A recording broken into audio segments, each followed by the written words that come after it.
যাকে ধর্ষণ করা হয়েছে সে ছিলাম আমি, আমাকেই ধর্ষণ করা হয়েছে। ছাত্রলীগ আমরা বাংলাদেশে চাই না এবং একটা একটা করে ছাত্রলীগকে ধরে ধরে আপনার বয়কট করতে হবে, নিশ্চিহ্ন করতে হবে, যে ছাত্রলীগ বলে কিছু থাকতে হবে না। নির্বাচনের আগে যে দলের মহাসচিব থেকে স্থায়ী কমিটি থেকে আমাদের প্রায় 3 মাসে 26,000 নেতাকর্মী শুধু ঢাকাতে গ্রেপ্তার হয়েছে।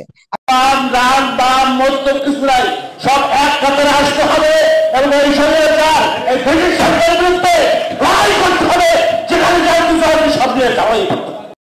কেউ স্বীকার করুক আর না করুক, এটা সত্য যে বাংলাদেশের জনগণ কিন্তু আমেরিকার দিকে তাকিয়েছিল। আসসালামু আলাইকুম দর্শক, ভারতের কারণেই নাকি বাংলাদেশের নির্বাচন নিয়ে আমেরিকা কোনো কথা বলছে না, অর্থাৎ সরকারের বিরুদ্ধে কোনো কাজ করছে না। গোপন তথ্য ফাঁস করেছেন একজন নেতাকর্মী কাজী হেমায়েত উদ্দিন মিশন। প্রিয় দর্শক, মূলত আজকে 5টি ভিডিও নিয়ে আপনাদের সম্মুখে হাজির হওয়া।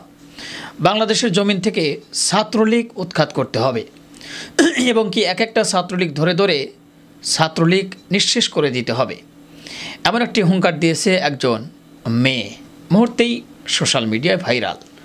তার সাথে সাথে চরমোনাই, জামাত ইসলাম, বিএনপি অর্থাৎ বিরোধী যত দল আছে সকলেই একত্রিত হয়ে সরকারকে হটাতে হবে, সরকারকে গদি থেকে নামাতে হবে, এমন একটি হুঙ্কার দিয়েছে চরমোনাইয়ের একজন নেতাকর্মী। তার সাথে সাথে প্রিয় দর্শক শ্রোতা, বিএনপির কত নেতাকর্মী গ্রেপ্তার হয়েছে এবং কত নির্যাতিত হচ্ছে একটি লাইভ টকশোতে তুলে ধরেছে একজন বিএনপির নারী নেত্রী।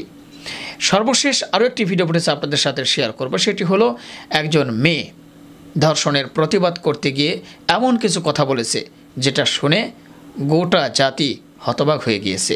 তো মূলত কয়েকটি ভিডিও নিয়ে আপনাদের সম্মুখে হাজির হওয়া।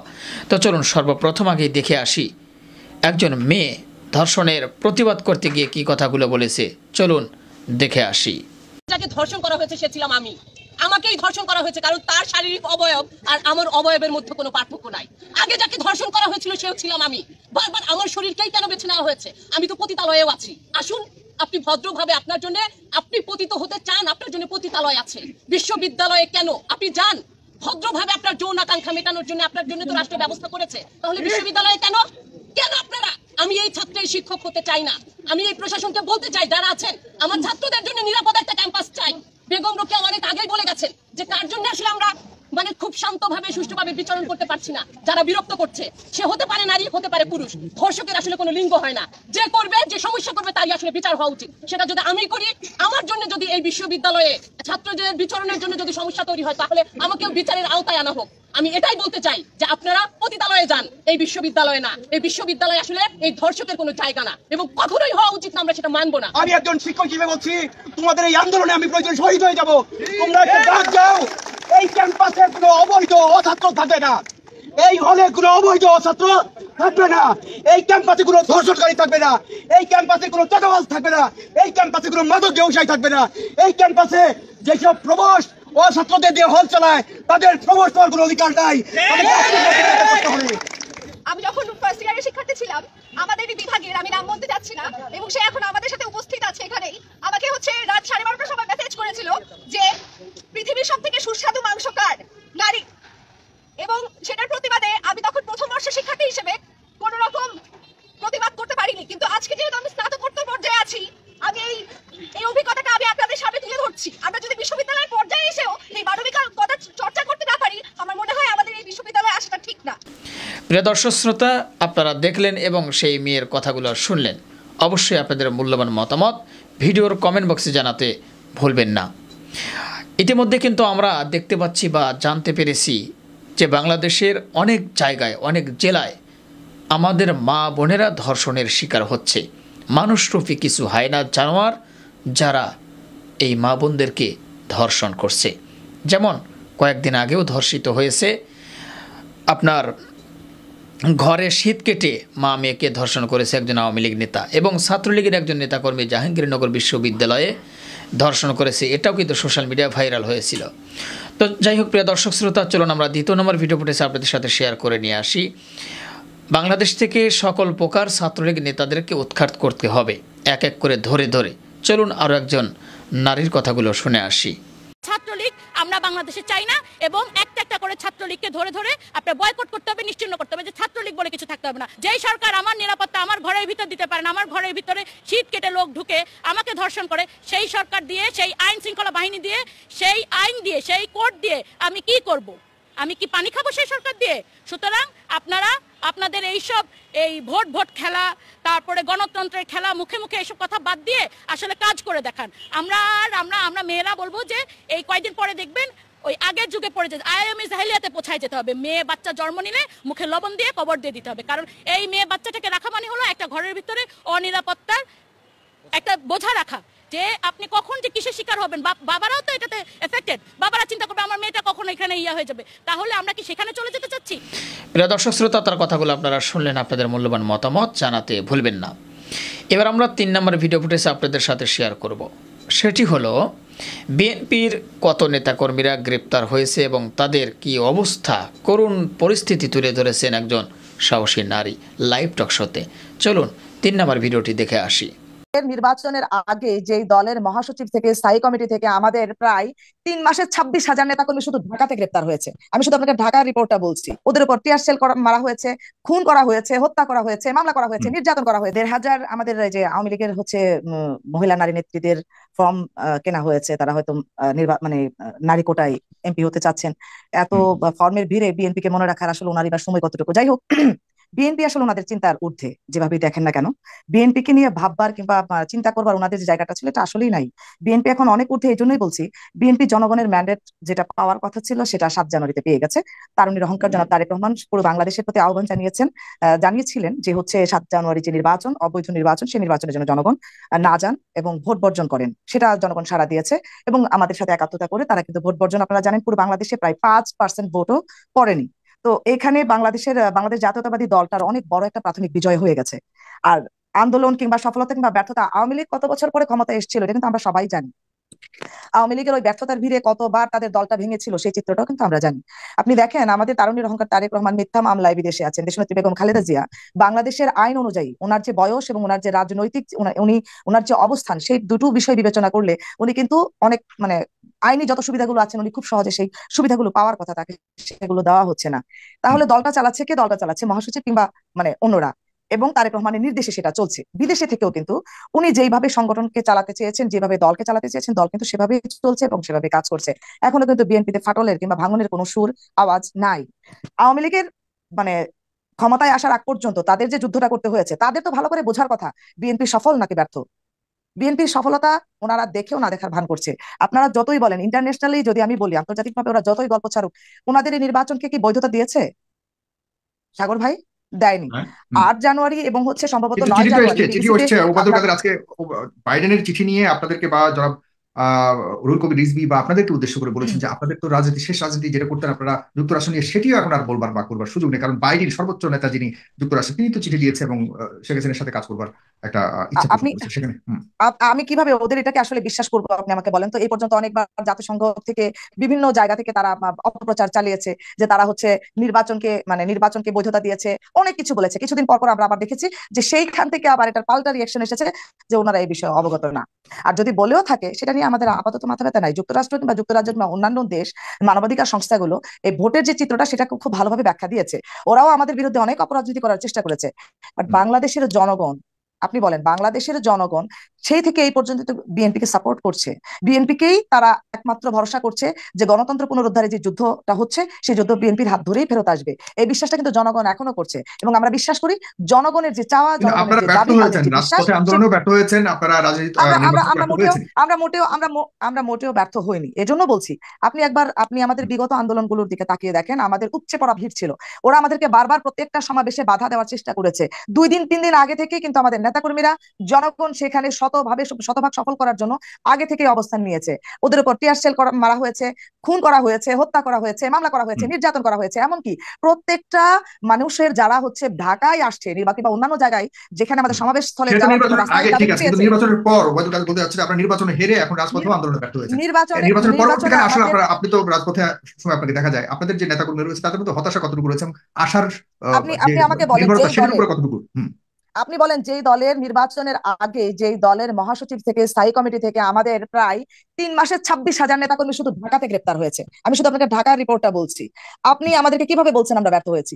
আমাদের নেতাকর্মীরা রাজপথে গেছে, আমাদের নারী নেত্রীদেরকে পর্যন্ত ছাড় দেওয়া হয়নি, তাদেরকে পর্যন্ত গ্রেপ্তার করা হয়েছে। আমাদের নেতাকর্মীরা যদি মাঠে না থাকতো তাহলে কি গ্রেপ্তার করতো? তাদেরকে গ্রেপ্তার করা হয়েছে, তাদের দেশ ছেড়ে পালিয়ে যায়নি, সবাই দেশেই ছিল। তাদের নামে মামলা কিন্তু দিয়ে সেই শুধু এইটা গ্রেপ্তার না, বলুন, যে ঘটনা বলুন, সবকিছুই সরকারের বা আওয়ামী লীগের রাজনৈতিক কৌশল ছিল বলে মনে করছেন। এরপর এই কৌশল আপনারা হেরে গেছেন, রাজপথে হেরে গেছেন। আপনার কাছে প্রশ্ন হলো, রাজপথে হেরে যাওয়ার পর বর্তমানে আপনাদের নেতাকর্মীরা আসলে কতটুকু হতাশার মধ্যে রয়েছে, সে জায়গায় বলে শেষ আপনি আবারও বলছেন, আপনি হেরে যাওয়ার কথা বলছেন। আমি বলছি না, আমি ওবায়দুল কাদেরের কথা ধরে বলছি, আপনারা হেরে গেছেন বলেছেন, সুতরাং আপনারা হতাশায় রয়েছেন। আমরা মোটেও হতাশার মধ্যে নাই, এই জন্য নাই। ওবায়দুল কাদের সাহেব বলেছেন যে হচ্ছে আমরা ব্যর্থ হয়েছে। কিভাবে ব্যর্থ হয়েছে? ব্যর্থতা তো ওনাদের, এত নায়ক নায়িকা গায়িকা এত অর্থ ব্যয় করার পরেও ওনারা কি জনগণের ভোটটা পেয়েছেন?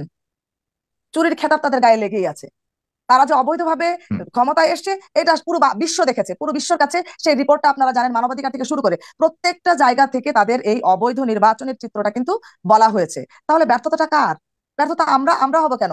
ব্যর্থতা আমি বরং এই বাংলা আপনার এই ফেস দ্য পিপলের মাধ্যমে পুরো বাংলাদেশকে জানিয়ে দিতে চাই, আপনাদের বিজয় হয়েছে, বাকি বিজয়টা সন্নিকটে। রিজার্ভের অবস্থা কি? আওয়ামী লীগ চালাবে কিভাবে? আওয়ামী লীগ কতটুকু পর্যন্ত তাদের এই মানে রাষ্ট্রকে চালানোর মতো যোগ্যতা রাখছে? চাপা দিয়ে কতক্ষণ পর্যন্ত টিকে থাকবে? প্রশাসন দিয়ে সেটা আওয়ামী লীগের নিজেদের না পারার কারণে নিজেদের ব্যর্থতার কথা বলছেন। আপনাদের সফলতাটা কোথায়? আপনাদের বিরোধী দলীয় সফলতা কোথায়? সেটা তো বলছেন আপনি আওয়ামী লীগের আমলে আমরা জনগণের ভালোবাসা জয় করতে পেরেছি ভাই। 5% ভোট পড়েছে যেখানে, 95%-এর যেখানে মানে ভালোবাসা আমাদের সাথে। প্রিয় দর্শক, আমরা ভিডিওর লাস্ট মুহূর্তে চলে এসেছি। 5টি ভিডিওর ভিতরে 3টি ভিডিও আপনাদের সাথে শেয়ার করলাম, আর 2টি ভিডিও আপনাদের জন্য রয়েছে।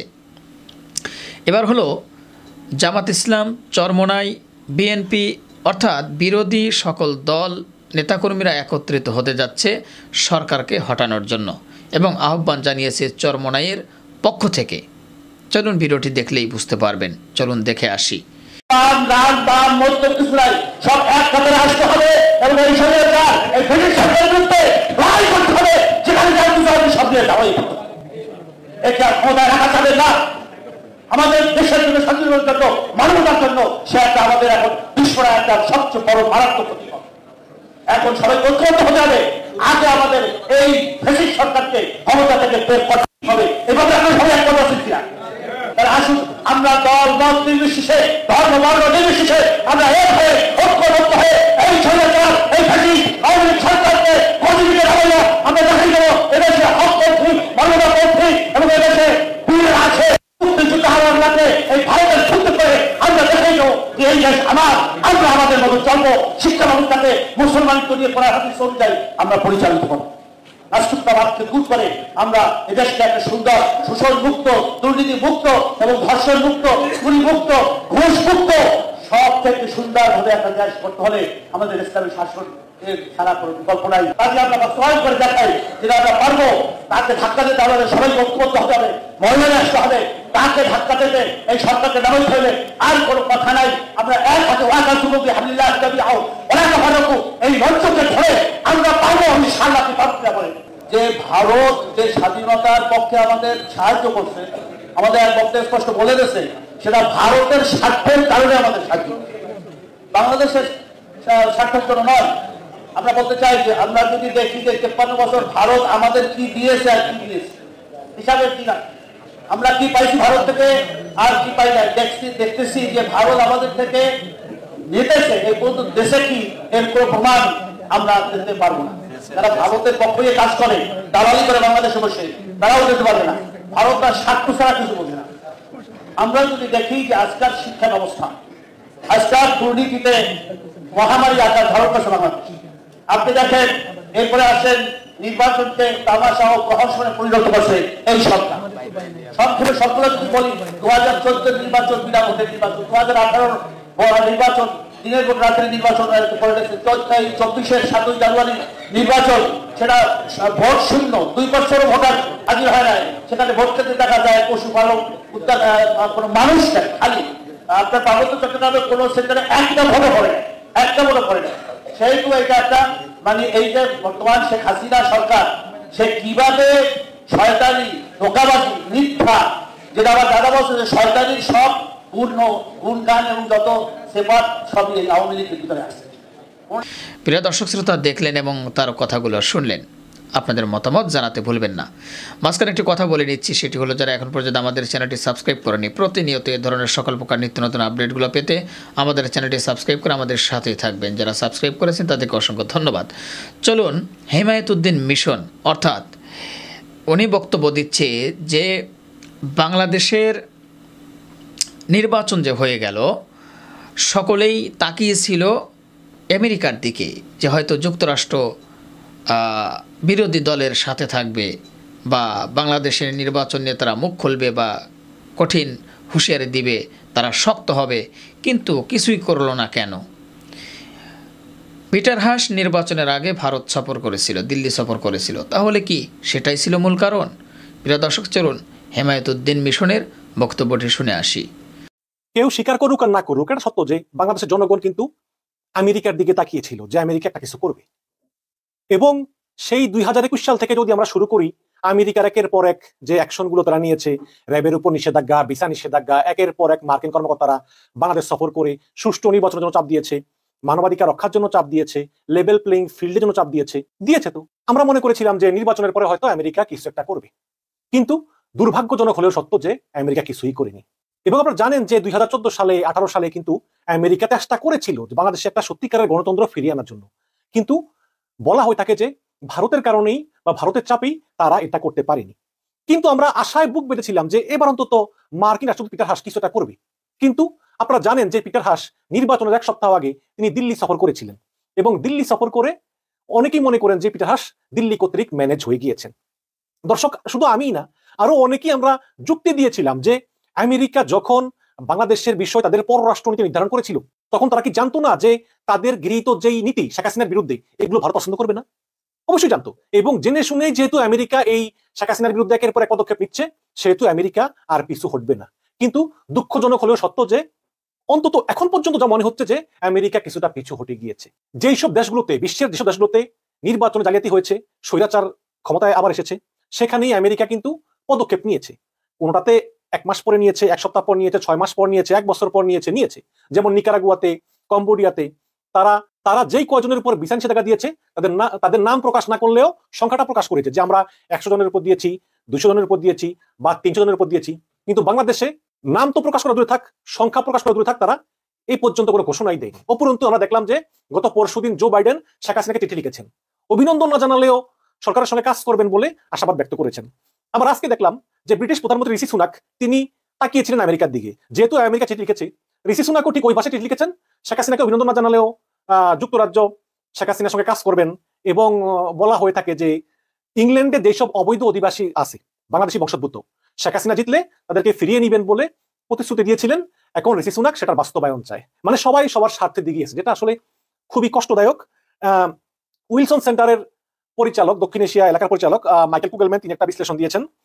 তিনি বলেছেন যে আমেরিকার পররাষ্ট্রনীতিতে টেস্ট কেস হিসেবে থাকবে বাংলাদেশ। তো এখানে তিনি একটা ইন্টারভিউ দিয়েছেন প্রথম আলোর সঙ্গে। প্রথম আলোর সাংবাদিকের হাইডিজাস তিনি টেলিফোন ইন্টারভিউ নিয়েছেন।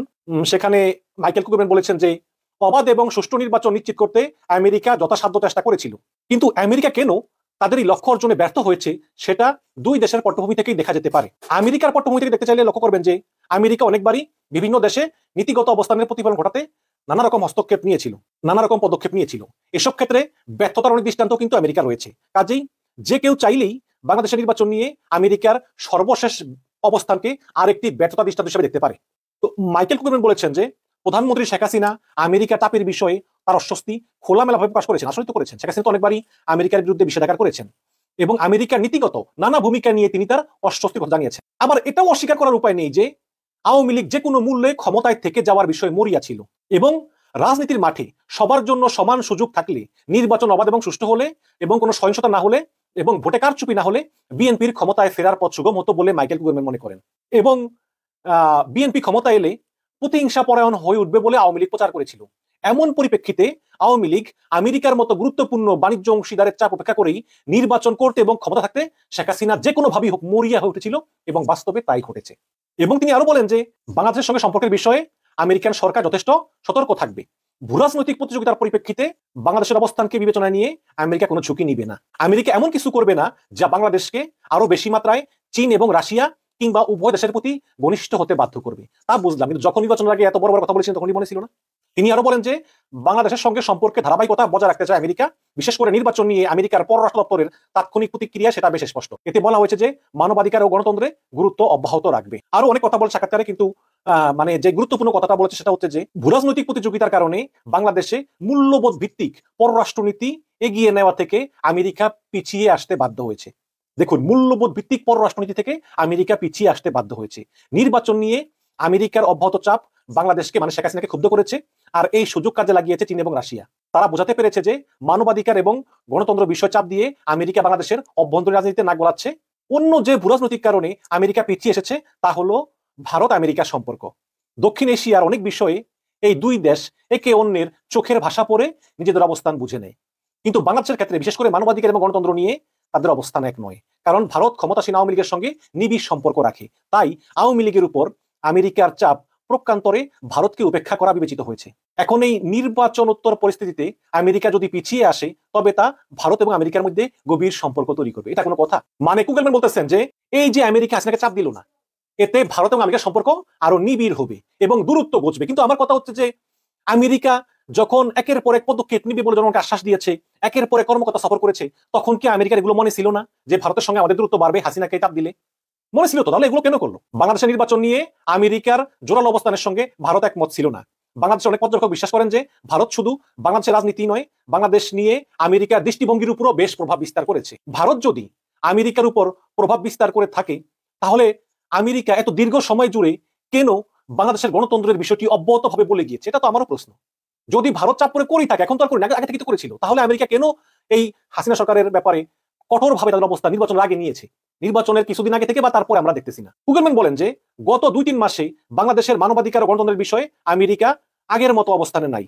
অনেকেই মনে করেন যে আমেরিকার এমন অবস্থানের পিছনে ভারতের ভূমিকা রয়েছে। গত সেপ্টেম্বরে নতুন ভিসা নীতির আওতায় বিধিনিষেধ কার্যকরের ঘোষণা ছাড়া নির্বাচন পর্যন্ত নতুন কোনো পদক্ষেপ আমেরিকা নেয়নি। এখন ভারত যদি মনে করে আমেরিকা ভারতের উদ্বেগের বিষয়টি বিবেচনা নিচ্ছে, তবে ভারত এবং আমেরিকা দুই দেশের মধ্যে সম্পর্ক আরো বাড়বে, আর আমাদের কি হবে এটা বিবেচনায় নেয়নি। এবং নির্বাচনের আগে বাংলাদেশের রাজনৈতিক পরিস্থিতি বেশ উত্তেজনাকর এবং অস্থির হয়ে পড়েছিল। এমন এক পরিস্থিতিতে নির্বাচন নিয়ে জোরালো অবস্থান থেকে পিছিয়ে আসাকেই আমেরিকা শ্রেয় মনে করেছে। তো শুনলেন প্রিয় দর্শক শ্রোতা, মূলত এই কয়েকটি ভিডিও নিয়ে আপনাদের সম্মুখে হাজির হয়েছিলাম। এক এক করে মোট 5টি ভিডিও আপনাদের সাথে শেয়ার করলাম। আশা করি সম্পূর্ণ ভিডিওটি আপনারা মনোযোগ সহকারে দেখেছেন এবং সকলের কথাগুলো মনোযোগ সহকারে শুনেছেন। অবশ্যই আপনাদের মতামত ভিডিওর কমেন্ট বক্সে জানাতে ভুলবেন না। পারলে ভিডিওটি শেয়ার করে সবাইরে দেখার সুযোগ করে দিবেন। আর আমাদের এই চ্যানেলে এখন পর্যন্ত যারা সাবস্ক্রাইব করেননি, প্রতিনিয়ত ধরনের সকল প্রকার নিত্য নতুন আপডেট পেতে আমাদের চ্যানেলটি সাবস্ক্রাইব করে আমাদের সাথে থাকবেন। যারা সাবস্ক্রাইব করেছেন তাদেরকে অসংখ্য ধন্যবাদ জানিয়ে ভিডিওটি এখানে শেষ করছি। ভালো থাকবেন সবাই। আল্লাহ হাফেজ।